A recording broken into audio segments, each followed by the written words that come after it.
Bonjour Tony. Bonjour. Comment vous allez? Est-ce que vous aimez bien l'exercice de la promotion en règle générale? Ah, j'aime pas du tout. Non, en France, je trouve ça, en ce moment, dans cette aventure que je suis en train de vivre, je trouve ça sympa, rigolo, parce que bon, c'est une autre approche.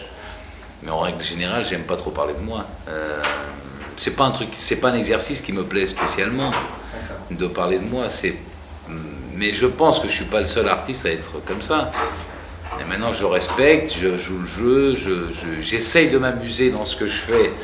Vu que c'est quelque chose que je n'aime pas spécialement, j'essaie de trouver un certain plaisir, mais à la base, je ne sors pas de chez moi super content en disant que je vais faire une interview, ça va être chouette. Le traitement des médias entre le Portugal et la France, c'est à peu près la même chose Oui, la différence, c'est que, effectivement, chez moi, je connais tout le monde dans les médias. C'est-à-dire, quand j'arrive, il y a des gens qui sont devenus amis pendant tout ce parcours. Donc je connais tout le monde, donc c'est notre approche. Ils sont bienveillants? Ah oui. Ah, je suis très... Même par la presse people, dont tout le monde se plaint, et même moi je me plains, ce qui est normal, même eux, ils sont cool avec moi. Ouais, non, ils sont cool. C'est charmant pas? Non. Ils l'ont fait. Et ouais, ils le font plus. Comment mener un tel album? C'est quoi l'idée? Ça se passe comme un coup de fil? Ah non, du tout. Cet album est né pour les gens qui connaissent mon parcours de vie. J'ai vécu ici autant d'années que j'ai vécu là-bas. J'ai commencé à chanter ici, j'ai commencé à avoir envie de faire de la musique ici. J'ai enregistré pour le Portugal énormément d'albums dans des studios français avec des musiciens français. Donc, par toute cette liaison, un jour, je pense, moi, que c'était écrit qu'il y ait un album de moi en France. Et vu que chez moi, il y avait vraiment cette volonté en plus de le faire un jour s'il y avait un beau projet.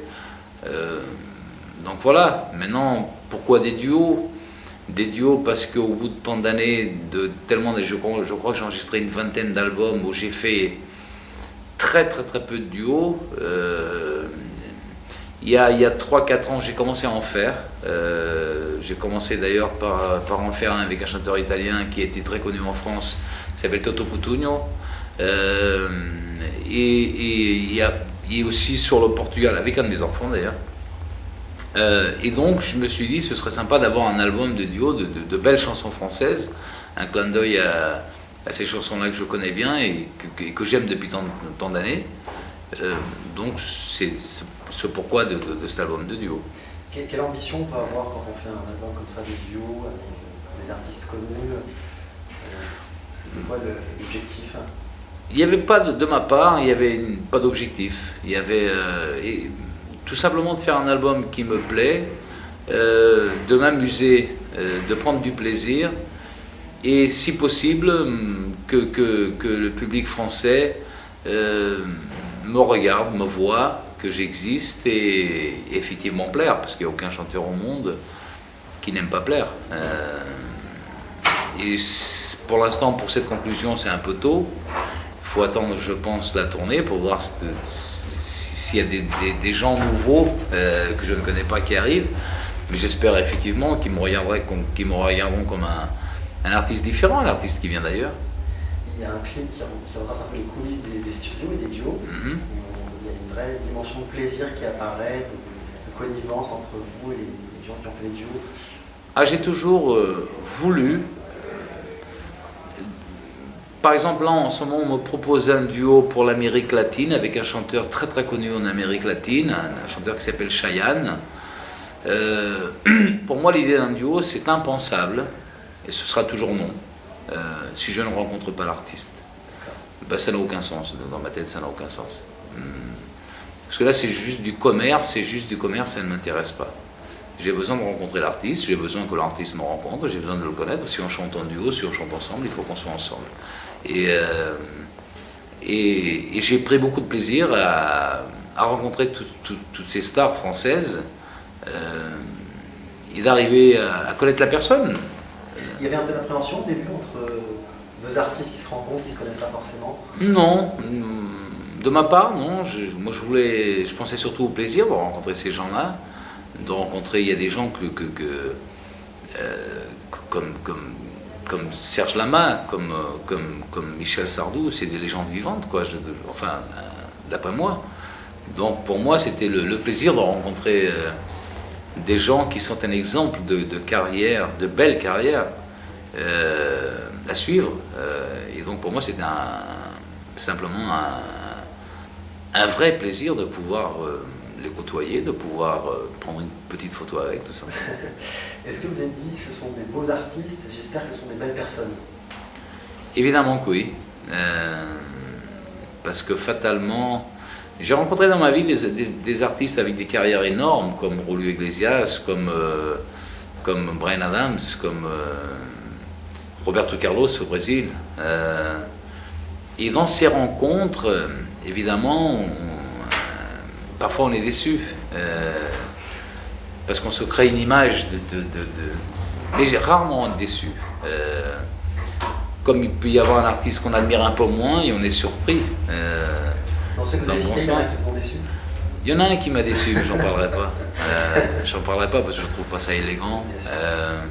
Et peut-être que ce jour-là, il était mal. Voilà, ça arrive à tout le monde. Mais la plupart des artistes, des grands artistes, m'ont toujours surpris dans le bon sens du terme. Ouais. Bonne surprise. Tout le monde connaît un peu votre parcours. 10 ans en région parisienne, guitariste, chanteur de bal. Est-ce que des fois vous avez des flashbacks, des souvenirs de ça, en disant bon, c'est loin, mais en même temps, c'est comme ça que j'ai commencé, quoi? Moi, je ne suis pas quelqu'un qui regarde sur le passé. C'est souvent les gens qui me le rappellent, ce passé. Et là, oui. Par exemple, aujourd'hui, une petite fille de 4 ans m'a dit que je ne sais pas quel âge elle a aujourd'hui, qu'elle a envie de devenir chanteuse. Et que quand elle avait 4 ans, apparemment, je l'aurais fait monter sur scène. Et que c'est grâce à ça aussi qu'elle a envie de faire de la musique et qu'elle me demandait aujourd'hui des conseils, qu'est-ce que je pouvais lui conseiller ou pas. Donc par ce genre d'histoire, souvent les gens me rappellent ce passé, et ça je trouve ça sympa de pouvoir à un moment précis, bien, on me rappelle un moment de ma vie qui a été magnifique ou pas. Mais comme je ne garde que les bonnes choses dans ma tête, j'ai cette facilité d'éliminer les mauvais souvenirs, il n'y en a pas eu beaucoup non plus. Donc c'est par ce biais que je peux être un peu plus nostalgique, mais en temps normal, je ne suis pas du genre à regarder sur le passé et dire putain j'étais super heureux à cette époque. Non, ça fait pas partie de mon caractère. Si on change complètement de sujet, le football, la finale de la Coupe du Monde, est-ce que vous avez suivi cette Coupe du Monde? C'est une Coupe du Monde bizarre. Oui, ça revient souvent cet adjectif. Moi j'adore le football, je suis un vrai fanatique de football, parce que en plus, moi qui suis un fan de la sélection portugaise de football, bien plus que n'importe quel club de football au Portugal, c'est la sélection portugaise de football qui me fait pleurer, qui me fait crier, qui me fait pleurer, rire, qui me fait crier de joie, toutes ces émotions. On a fait un très mauvais parcours, c'est le moins qu'on puisse dire. Donc à ce niveau-là, je ne m'attendais pas à un parcours aussi triste. Mais effectivement, je trouve que on est à une époque où il faut changer des joueurs, avec tout le plus grand respect envers ces joueurs-là qui nous ont beaucoup fait rêver. On a encore la chance d'avoir le meilleur, je le souligne, le meilleur joueur du monde, qui est Cristiano, duquel je suis en plus ami personnel. Donc d'ailleurs, je le vois là le 15, je mange avec lui. Le 16.